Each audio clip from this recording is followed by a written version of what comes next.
This is the NOAA Weather Radio WXJ80.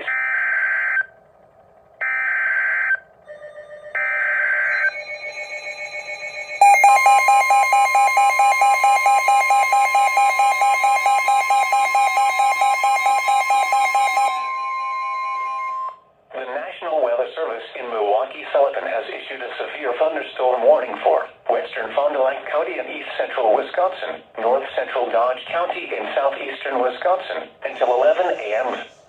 At 10:46 a.m., a severe thunderstorm was located near Waupun, moving northeast at 40 miles an hour.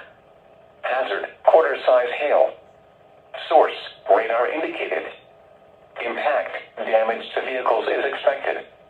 Locations impacted include Fond du Lac, Waupun, Rosendale, Brandon, Lamartine, El Dorado, Alto, West Rosendale, and Laguna.